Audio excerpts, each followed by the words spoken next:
Super hero ఫాటింగ్ అంటే ఏ ముహూర్తాన ఒక normal గా ఒక వైబ్ లా కనిపించింది తెలియదు కానీ కొన్ని ఆనిముత్యాలు ఆ ఫాటిక్ ని కాస్త ఇంకాస్త పెంచేలా కనిపిస్తున్నాయి అనమాట.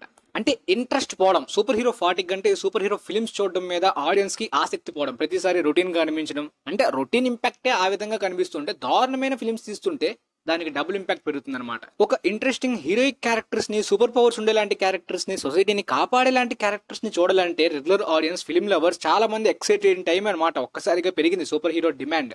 బట్ ఇప్పుడు ఆ విధంగానే తగ్గిపోతున్నట్టు కనిపిస్తుంటే ఇప్పటికే మార్వెల్ కి అంటే ఎంసీయూకి ఫాటిక్ కనిపిస్తుంది. డీసీయూ కంప్లీట్ గా యూనివర్స్ అయిపోయింది.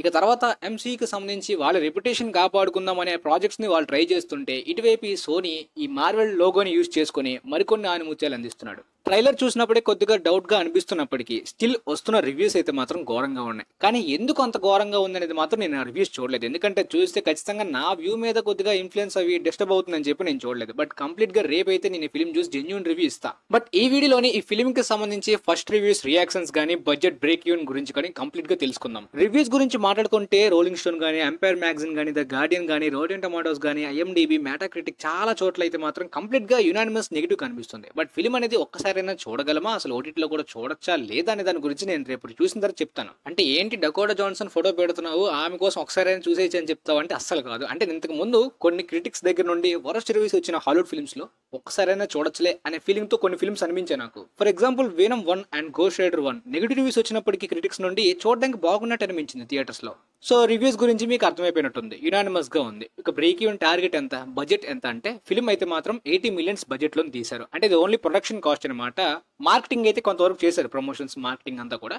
అవి 100 మిలియన్ దాటి బడ్జెట్, అంటే ఆ మార్కెటింగ్ కలుపుకొని అంటున్నారు. అంటే బడ్జెట్ పరంగా మోర్బియస్ కన్నా ఎక్కువ. ఇక క్యాస్ట్ యొక్క శాలరీస్ చూద్దాం. డకోటా జాన్సన్ మెయిన్ లీడ్ ఈ ఫిల్మ్ గురించి 5 మిలియన్స్ తీసుకుంటున్నారు. ఆమె ఎక్కువ అని చెప్పాలి కదా, ఎందుకంటే చాలా ఎంసీలోని కొన్ని స్టార్టింగ్ ఫిల్మ్స్ చేసే వాళ్ళకి బాగా తక్కువ ఇస్తారు. సో ఈమెకి ఎక్కువే. తర్వాత మరి సిడ్నీ స్వీనీ శాలరీ వింటే షాక్ అవుతారు. జస్ట్ $650K అనమాట. అంటే ఎంత, ఆల్మోస్ట్ 5.3 crores. ఇదేంటి మన టాలీవుడ్ అండ్ బాలీవుడ్ హీరోయిన్కి ఎక్కువ ఇస్తారు కదా అని అనుకోవచ్చు.